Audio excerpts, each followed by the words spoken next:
1400 قبل مسیح میں حضرت موسیٰ کو تورات ملی، تو 1400 قبل مسیح سے بنی اسرائیل ایک امت کی حیثیت سے ان کی تاریخ شروع ہوئی۔ حضرت موسیٰ کے زمانے میں جب تورات حاصل کرنے کے بعد پھر آپ آگے بڑھے فلسطین کی طرف، اور آپ نے بنی اسرائیل سے کہا کہ اب داخل ہو جاؤ اور جنگ کرو، جو لوگ یہاں ہیں انہیں یہاں سے نکالو، مشرکین ہیں، نہایت گمراہ قومیں یہاں آباد ہیں، یہاں سے نکالو، تاکہ یہ سرزمین جہاں تمہارے جد امجد ابراہیم رہتے تھے، یہ سرزمین جہاں تمہارے جد امجد اسحاق رہتے تھے، حضرت یعقوب رہتے تھے، اور جہاں سے وہ ہجرت کر کے مصر تشریف لے گئے تھے، تم دوبارہ وہ زمین حاصل کر لو۔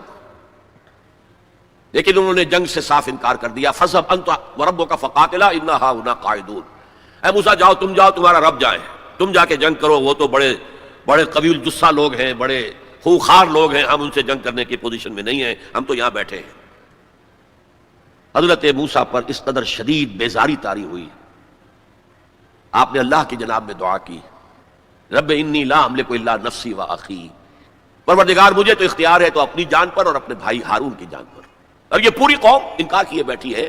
6 لاکھ میں سے صرف 2 افراد نکلے تھے، یوشع ابن نون جو بعد میں جانشین ہوئے حضرت موسیٰ کے اور نبی تھے، جوشوا کہتے ہیں بائبل میں انہیں، اور کالب بن یفنہ، یہ دو رسول، 2 ان کے یہ امتی، 4 آدمی، ظاہر بات ہے کہ وہ کیسے جنگ کرتے۔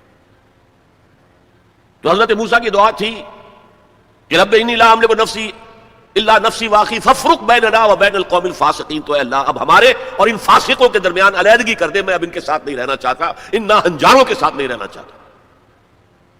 اللہ نے فرمایا نہیں موسیٰ، رہنا تو ہوگا تمہیں انہی کے ساتھ، البتہ انہیں ہم یہ سزا دے رہے ہیں کہ 40 برس تک یہ ارض مقدس اب ان پر حرام ہو گئی، اسی صحرائے سینا میں بھٹکتے پھریں گے، یتیہون فی الارض، اسی سے اس سینا کے صحرا کو صحرائے تیر کہا جاتا ہے، یتیہون فی الارض۔ اسی 40 سال کے دوران میں حضرت موسیٰ کا انتقال ہو گیا، حضرت ہارون کا انتقال ہو گیا، بلکہ یوں سمجھیے کہ تقریباً پوری نسل جو مصر سے نکل کر آئی تھی وہ فوت ہو گئی۔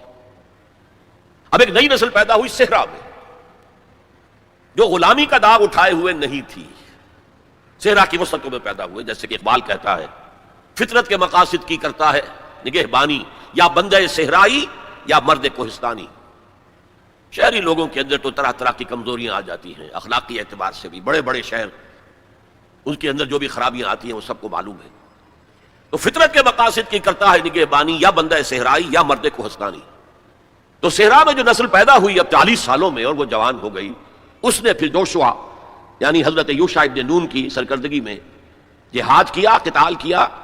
جیریکو، اریحا اس کا نام تھا، آج کل آپ پڑھتے ہوں گے اخبارات میں، تو اسرائیل میں اور جو فلسطین کے شہروں میں جیریکو ایک مشہور شہر ہے، سب سے پہلے وہ فتح کیا، اس کے بعد پورا فلسطین فتح کر لیا۔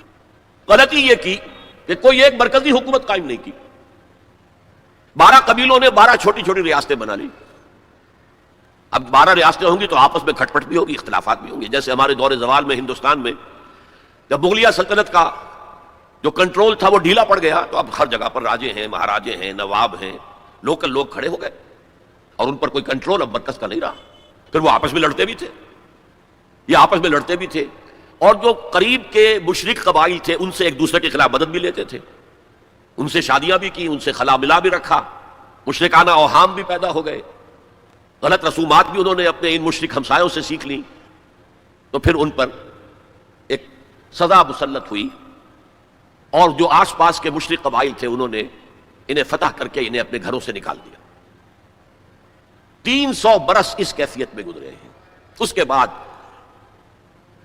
جب ان کا حال یہ ہو گیا کہ اپنے گھروں سے نکال دیے گئے، ان کے بیٹوں کو روک لیا گیا غلام بنانے کے لیے، تو پھر انہوں نے وقت کے نبی سے کہا کہ ہمارے لیے ایک بادشاہ آپ معین کر دیں، سپہ سالار معین کر دیں کہ ہم اس کی قیادت میں قتال کریں۔ وہ واقعہ قرآن مجید میں سورہ بقرہ میں تفصیل سے ہے، میں اس کی تفصیل میں نہیں جانا چاہتا۔ بہرحال اس کے نتیجے میں حضرت طالوت، پھر حضرت داؤد، پھر حضرت سلیمان، یہ 100 برس ہیں جن میں ان کو کہنا چاہیے کہ ان کا پہلا سنہری دور، جسے میں کہہ رہا ہوں ان کی خلافت راشدہ۔ یعنی فرق نوٹ کیجئے، ہماری خلافت راشدہ دور نبوت سے متصل ہے، کوئی فصل نہیں ہے اس کے مابین، لیکن ان کی خلافت راشدہ میں 300 برس کا فصل ہے۔ دور نبوت حضرت موسیٰ علیہ السلام کا 300 سے بھی تقریباً 350 40 برس وہ بھی شمار کر لیجئے جو صحرائے تیہ میں بھٹکتے ہوئے گزرے۔ بہرحال یہ 100 سال ان کے بڑے شاندار تھے، حضرت داؤد کی حکومت اور حضرت سلیمان کی حکومت تو اس اعتبار سے پوری انسانی تاریخ میں یونیک ہے کہ ہوا پر بھی انہیں کنٹرول دے دیا گیا، جنات ان کے تسلط میں آ گئے اور پرندوں اور جانوروں کی بولیاں بھی ان کو سکھا دی گئیں۔ اس قسم کی حکومت تو اللہ نے کسی اور کو کبھی دی ہی نہیں۔ لیکن پھر اب ان کا دور زوال شروع ہوا۔ حضرت سلیمان کے 2 بیٹوں کے درمیان سلطنت تقسیم ہو گئی، شمالی اسرائیل چھوٹی تھی اور بڑی یہودا، 2 حصوں میں تقسیم ہو گئی، اور ان میں سوال آیا اخلاقی، مذہبی، اعتقادی، عملی، دنیا پرستی، دولت پرستی، مشرکانہ اوہام، غلط رسوم۔ اس کے نتیجے میں پھر اللہ کے عذاب کا پہلا کوڑا جو ہے، بڑا کوڑا، وہ پڑا، اور وہ 2 حصوں میں آیا، نوٹ کر لیجئے۔ پہلے اشوریوں نے، سیریا کے رہنے والے اشوریوں نے حملہ کیا اور شمالی سلطنت اسرائیل کو تہس نہس کر دیا، ختم کر دیا۔ یہ ہوا ہے تقریباً 700 قبل مسیح۔ خلافت راشدہ ان کی ہے 1000 قبل مسیح سے لے کے 900 قبل مسیح تک، تو گویا کہ اس کے 200 برس کے بعد سلطنت اسرائیل ختم۔ سلطنت یہودا رہی، لیکن اس میں بھی وہ زوال جاری رہا۔ تو تقریباً 125 سال کے بعد پھر نیبوکڈنیزر کا جو حملہ آیا ہے، king of Babylonia, the Chaldean emperor, یہ علاقہ کلدانیہ کہلاتا ہے، اور یہی تو حضرت ابراہیم کا مولد ہے، جہاں ان کی ولادت ہوئی ہے، شہر ار، وہ اسی عراق میں ہے۔ عراق کا پرانا نام جو ہے وہ بیبیلونیا ہے، بابل۔ نیبوکڈنیزر نے جو حملہ کیا ہے، 6 لاکھ یہودی اپنی جگہ پر قتل کیے، اور 6 لاکھ کو قیدی بنا کر لے گیا، بھیڑ و بکریوں کی طرح، جیسے ریوڑ ہانک کے لے جائے جاتے ہیں، لے جائے گئے۔ 6 لاکھ بیبیلونیا لے گیا، وہاں انہیں قید کے اندر رکھا۔ یہ ان کا پہلا بہت ہی بڑا جو ہے اللہ کے عذاب کا دور تھا۔ اس میں اس نے یروشلم کی اینٹ سے اینٹ بجا دی، کوئی ایک انسان وہاں زندہ باقی نہیں رہنے دیا، اور حضرت سلیمان کی بنائی ہوئی مسجد کو اس نے مسمار کر دیا، اور اس میں 2 اینٹیں بھی سلامت نہیں رہی۔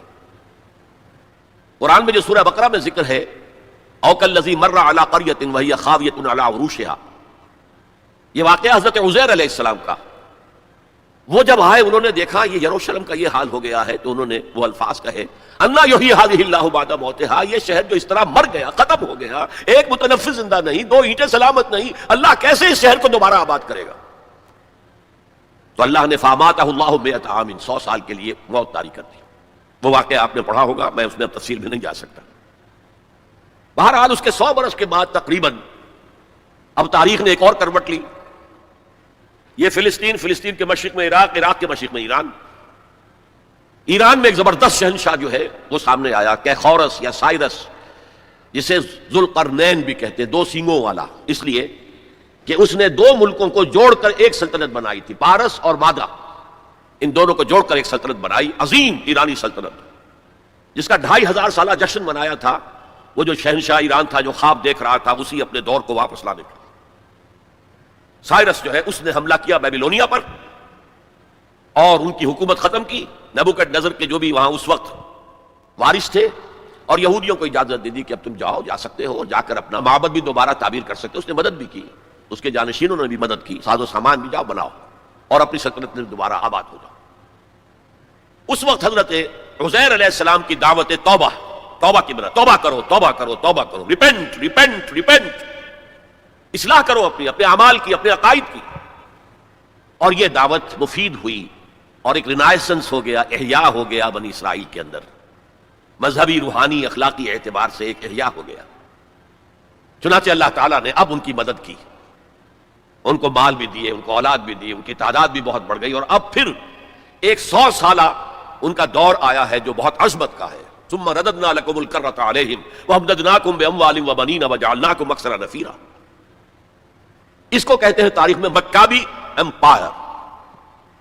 زمینی رقبے کے اعتبار سے یہ حضرت سلیمان کی سلطنت سے بھی بڑی تھی، اگرچہ میں ذکر کر چکا ہوں حضرت سلیمان کی حکومت کا کچھ اور ہی معاملہ تھا، وہ تو کسی اور کا ہوا ہی نہیں، لیکن زمینی رقبہ مکابی سلطنت کا حضرت سلیمان کی سلطنت سے بھی بڑا تھا۔ لیکن اس کے بعد پھر وہی ہوا، پھر وہی زوال، پھر اسی طریقے سے مشرکانہ اوہام عقائد کے اندر گھس گئے، بدعات، رسومات نئی سے نئی، اپنے آس پاس کے اڑوس پڑوس کے لوگوں سے چیزیں سیکھ سیکھ کر اپنے اندر داخل کرنا، دنیا پرستی، شہوت پرستی، پھر ان کے اوپر عذاب کے کوڑے برسے۔ یہ ہے وَإِذَا جَاءَ وَعْدُ الْآخِرَةِ باسنا علیکم عبادا لنا اولی باس شدید لیسوء وجوہکم ولیدخلوا المسجد کما دخلوہ اول مرہ. یہ مکابی سلطنت کے دور میں وہ ہیکل سلیمانی یا مسجد اقصی حضرت سلیمان کی دوبارہ تعمیر کر دی گئی تھی. اسے وہ کہتے ہیں سیکنڈ ٹیمپل. لیکن ان پر اب جو آئے کوڑے وہ یورپ سے آئے.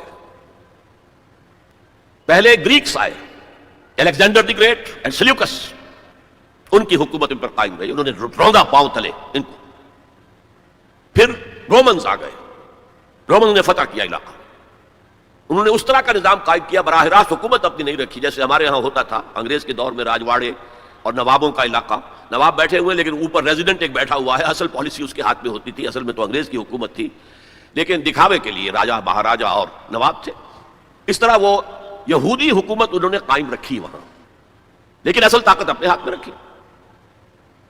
تو کچھ یہودی بار بار بغاوتیں کرتے رہے، وہ چاہتے تھے کہ رومن سے ہم خلاصی حاصل کریں، اور ان کو دبایا بھی جاتا رہا. اسی دور میں حضرت مسیح کی ولادت ہوئی، اسی دور میں پھر انہوں نے اپنی دعوت پیش کی، اسی دور میں پھر ان کے بڑے بڑے جو صوفیاء تھے، فقہاء تھے، مفتی حضرات تھے، انہوں نے حضرت مسیح کو کافر اور مرتد واجب القتل قرار دیا، اور اپنے بس پڑتے انہیں سولی پر چڑھوا کے دم لیا. اگرچہ اللہ نے جو کچھ کیا وہ بالکل مختلف ہے، انہیں سولی پر چڑھنے ہی نہیں دیا. ولیکن شبہ لہم، ایک اور شخص کی شباہت بنا دی گئی حضرت عیسیٰ کی سی، اور وہ ہے جو سولی چڑھا اور گرفتار ہوا. اور انجیل برنباس سے معلوم ہوتا ہے، ہمارے پاس اس کا کوئی سورس نہیں تھی، ہمارے کسی مفسر نے، کسی محدث نے حضور سے بھی نقل نہیں کیا، لہذا ہمیں یہ تو معلوم تھا، یہ تو ہمارا عقیدہ ہے کہ حضرت مسیح سولی نہیں چڑھے، وہ قتل نہیں ہوئے. ما قتلوہ وما صلبوہ ولکن شبہ لہم، لیکن کیسے شبہ کیا، کس کو مشابہ بنایا، کون سولی چڑھا، ہمیں معلوم نہیں تھا. یہ تو پوپ کی لائبریری سے نکلی ہے انجیل برنباس، ایونجیلیم برنابے، اس نے واضح کیا ہے کہ جس حواری نے دھوکہ دیا تھا یا غداری کی تھی، اسی کی شکل اللہ نے حضرت عیسیٰ کی سی بنا دی.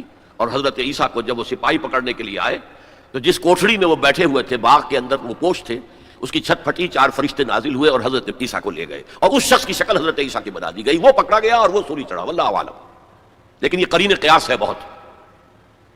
بہرحال اس کے بعد بھی ان کا زوال باقی رہا، انہوں نے حضرت عیسیٰ کو تو رد کر دیا، انہیں ولد الزنا قرار دیا، حضرت مریم پر تہمت لگائی، بہتانا عظیمہ قرآن کہتا ہے، مریم پر بہتان عظیم. اس کے بعد سن 70 عیسوی میں، یعنی حضرت مسیح کے رفع سماوی کے تقریباً 40 برس بعد، پھر ان زیلوٹس نے، یہ جو بار بار بغاوت کرتے تھے یہودیوں میں سے، انہیں زیلوٹس کہا جاتا ہے، بڑے جوشیلے لوگ، انہوں نے ایک بڑی بغاوت کی. تو ایک جو جرنیل تھا رومن، ٹائٹس، تیتوس کہتے ہیں اسے عربی میں، تیتوس، توئے یہ توئے واو سین، ٹائٹس، اس نے پھر جو کرش کیا ہے اس ریبیلین کو، 1,33,000 یہودی ایک دن میں قتل کیے. Second temple again razed to the ground, کوئی اس کی ایک اینٹ بھی سلامت نہیں رہی، سوائے وہ ایک دیوار اس کی جو ہے باقی رہ گئی ہے، جسے یہ ویلنگ وال کہتے ہیں، اور وہاں جاتے ہیں اور ماتم کرتے ہیں اور روتے ہیں اور تورات پڑھتے ہیں، صرف وہ رہ گیا، باقی کچھ نہیں رہا. اور انہیں حکم دے دیا نکل جاؤ یہاں سے، فلسطین سے دفع ہو جاؤ، جہاں سینگ سمائے چلے جاؤ. یورپ میں چلے گئے، ایشیا کے ممالک میں چلے گئے، افریقہ کے ممالک میں چلے گئے، ایران میں آ گئے، ترکی میں آ گئے وغیرہ. یہاں سے ان کا ڈایاسپورا شروع ہوا کہ یہ اپنے وطن سے باہر نکال دیے گئے. ڈایاسپورا، دور انتشار. یہ دور انتشار ان کا جاری رہا جاری رہا جاری رہا جاری رہا جاری رہا تقریباً 1900 برس تک یا 1850 برس تک. اس کے بعد ان کے اندر زائنسٹ موومنٹ کھڑی ہوئی جو سیکولر تھی، ان کا مذہب سے کوئی تعلق نہیں تھا، بیشتر بینکرز تھے. انہوں نے زائنزم کی تحریک کو منظم کیا. 1897 میں انہوں نے protocols of the world Zionism کو پاس کیے، اور اس کے بعد انہوں نے لابینگ جو کی ہے برطانیہ کی حکومت سے، تو اس سے بالفور ڈکلریشن لے لیا 1917 میں، جس سے انہیں واپس آ کر فلسطین میں آباد ہونے کا حق مل گیا. اس کے بعد 1948 میں ان کی ریاست امریکہ نے قائم کرا دی UN کے تھرو، اسرائیل قائم ہو گئی. 1967 میں اس نے اپنی حدود بڑھا لی، اور جو 1948 میں اسرائیل قائم ہوا تھا اس میں یروشلم کو 2 حصوں میں تقسیم کیا گیا تھا. مشرقی حصہ مسلمانوں کے پاس رہے گا، فلسطینیوں کے پاس، مغربی حصہ جو ہے وہ یہودیوں کے پاس رہے گا. اور مشرقی حصے ہی میں وہ ٹیمپل ماؤنٹ ہے جہاں کبھی ہوتا تھا ان کا معبد، وہ اسے چونکہ ٹیمپل کہتے ہیں اس لیے ٹیمپل ماؤنٹ، وہ پہاڑی جس کے اوپر کے وہ ٹیمپل تھا. اور وہاں مسلمانوں کے دور میں وہاں پر مسجد اقصی بن گئی، اور وہاں پر قبۃ الصخرہ، وہ چٹان جہاں سے حضور کا آسمانی سفر شروع ہوا تھا معراج کا، اس چٹان پر عبد الملک بن مروان جو بنو امیہ کا ایک بڑا خلیفہ تھا، بڑا بادشاہ تھا، اس نے یہ ڈوم بنائی جو آج آپ کو نظر آتی ہے ٹی وی کے اندر، ڈوم آف دی راک۔ اب جو ان کا پروگرام ہے وہ میں پھر بعد میں عرض کروں گا مستقبل کے حوالے سے، لیکن یہ نوٹ کر لیجئے کہ اسی ڈائسپورا کے دوران، ڈائسپورا تو شروع ہو گیا سن 70 عیسوی میں، اس کے پورے 500 برس بعد ولادت ہوئی ہے حضور کی صلی اللہ علیہ وسلم، اور اسی عرصے کے دوران سن 300 عیسوی میں ایمپرر کانسٹنٹائن نے عیسائیت قبول کر لی اور پورا جو ہے رومن امپائر عیسائی ہو گئی۔ تو حضور کے زمانے میں یروشلم پر قبضہ تھا عیسائیوں کا، ہیراکلیس ہرقل اس کی حکومت تھی، اور حضرت عمر کے زمانے میں جب فتح ہوا ہے یروشلم تو عیسائیوں نے ہینڈ اوور کیا ہے، وہ بھی ایک لمبی کہانی ہے، کیوں کیا ہے، کیسے کیا ہے، اس وقت میں اس میں نہیں جانا چاہتا۔ بہرحال یہ خاکہ ذہن میں جمائیے کہ ان کا پہلا عروج حضرت موسیٰ کے 300 برس بعد، 100 برس کا ان کی خلافت راشدہ کا دور، پھر ان کا زوال اسیرینز کے ہاتھوں پٹائی اور نیبوکڈنیزر کے ہاتھوں پٹائی، اور the period of captivity in Babylonia. پھر ان کو سائرس نے نجات دی، آ کر سیکنڈ ٹیمپل بنایا، اور پھر اللہ تعالیٰ نے ان کی توبہ کو قبول کیا اور ایک رینائسنس ان میں ہو گیا، احیاء مذہب ہو گیا، اخلاق بھی اچھے ہو گئے، توبہ کر لی، تو اللہ نے پھر ان پر فضل فرمایا اور مکہ بھی سلطنت قائم ہو گئی۔ پھر زوال آیا، اس کے نتیجے میں پھر پہلے یونانیوں کے ہاتھوں پسوائے گئے، پٹوائے گئے، پھر رومیوں کے ہاتھوں پٹوائے گئے، پسوائے گئے، اور سن 70 عیسوی سے انہیں نکال دیا گیا، ڈائسپورا کا دور ان کا شروع ہو گیا، جو 1917 تک تو جاری رہا، لیکن یہ کہ اس کے بعد رفتہ رفتہ وہ آنے شروع ہو گئے، آباد ہونے شروع ہو گئے، وہاں پراپرٹیز خریدی بھی، یعنی دھاندلی اور دھونس سے بھی لیں، جو ہر طرح سے لیں، اپنے قدم جمائے۔ پھر جیسا کہ میں نے عرض کیا 1948 میں اسرائیل قائم ہو گیا، 1967 میں اس نے اپنی حدود بڑھائی۔